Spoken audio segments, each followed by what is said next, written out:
صباح الخير، ازيكم؟ عاملين ايه؟ يا رب تكونوا بألف خير. وصفة النهاردة حلوة جدا جدا. طبعا هي بتتكلم عن نفسها. هنعمل مع بعض السمك الماكريل بطريقة حلوة جدا جدا. هنطلعه أحلى من المطاعم كتير قوي. خصوصا اللي جرب أسماك المطاعم هيبقى حاسس كده ان هو فيه نكهة حلوة. بنبقى حابين نعرف هي بتتعمل ازاي. هنعمل النهارده الماكريل بطريقه حلوه قوي قوي ان شاء الله، زيت وليمون. اتمنى ان شاء الله الطريقه تعجبكم. اول حاجه معايا ماكريل اكون غسلاه كويس قوي قوي ونقعاه في ميه ودقيق. ما بحطش خل في نقع السمك ولا ملح كتير علشان بيهري السمكيه. فانا بفضل ان انا اغسله كويس قوي وانقعه في ليمون ودقيق وميه، بس مش اكتر من كده. معايا التتبيله بتاعتي توم وهريسه شطه. هبتدي ان انا اتبلها بملح وفلفل وكمون وكزبره، طبعا على حسب كميه التتبيله اللي عندك. وطبعا مهم قوي الخل والليمون. بس هي دي كل المكونات اللي هحطها على التتبيله بتاعتي. هعصر بقى كميه حلوه كده من الليمون، 4 5 ليمون. وهقلب بقى التتبيله دي بتاعتي كويس قوي لحد ما تبقى بالشكل اللي انتوا شايفينه ده. انا عايزه اقول لكم التوم ده انا مخزناه دلوقتي داخل سنه ونص في الفريزر. ونتيجته زي ما هي الحمد لله. وبرده كنت عامله لكم بيه فيديو هسيبه لكم ان شاء الله في اخر الفيديو. هبتدي بقى اتبل السمك زي ما انتوا شايفين كده. السمك عادي جدا لما تتبليه وتسويه في نفس الوقت، مش زي الفراخ والحاجات دي.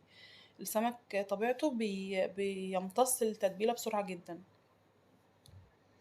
هتبل بقى كل السمك بالشكل ده، وبعد كده هجيب بايركس هنزل فيه بالبصل اللي انا مقطعاه جوانح مع الفلفل الالوان، ولو فلفل رومي لو انت عندك برضو مفيش مشكله، والطماطم.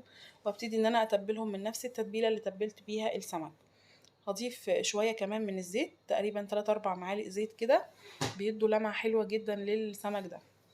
وشويه من الملح والفلفل والكمون والكزبره والكركم، نفس التوابل اللي انا حطيتها بالظبط على السمك اللي عندي.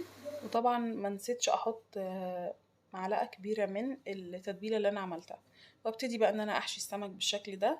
عايزه اقول لكم الريحه هنا بجد فظيعه جدا. بفتح السمك كده واحط التتبيله اللي انا حطيتها، شكلها بصوا ما شاء الله بجد يجنن. وابتدي ان انا ارصها بقى. انا كنت بصراحه اعملها في البايركس بس لقيته صغير، فحطيتها في صينيه بالشكل اللي انتوا شايفينه ده، وحطيت عليها رشه من الزيت ولفيته بالفويل بالشكل ده ودخلته الفرن. عايزه اقول لكم نتيجته ان شاء الله هتبقى حلوه قوي قوي. بعد كده هنعمل بقى سلطه بلدي جدا، يعني الموضوع عادي قوي النهارده. فهنعمل سلطه بلدي عاديه خالص. بنقطع الطماطم اللي هي المكعبات وجزر وفلفل وخيار.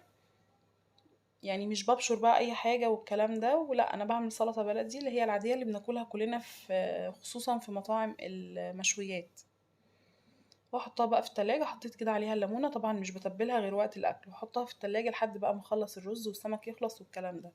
هنا السمك يعني بصوا كان ابتدى ان هو يغلي ويستوي كمان. ابتديت بقى ان انا اشيل الفويل من عليه وهشغل الشواية. عايزة اقول لكم تحفة، الريحة بجد كانت حلوة قوي. هعمل بقى كمان رز واحدة واحدة، مش هعمل رز صيادية النهاردة. هعمل رز واحدة واحدة، بحبه جدا جنب السمك ده.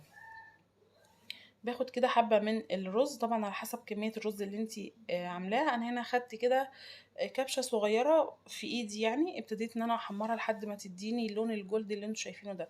ما تخلوهاش تاخد لون اكتر علشان بتغمق الرز. بعد كده بنزل بقى بالرز واشوحه لو انتي بتشوحيه، وتحطي الملح وبعد كده بتضيفي المية. وهنا السمك خلاص كان طلع من الفرن. بصوا شكله بجد يجوع.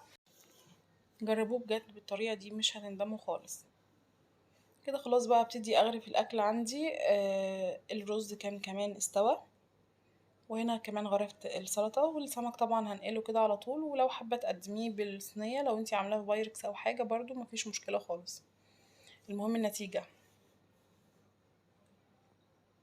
كده خلاص بقى زي ما انتم شايفين انا خلاص خلصت الاكل وغرفته. اتمنى ان شاء الله الفيديو يكون عجبكم.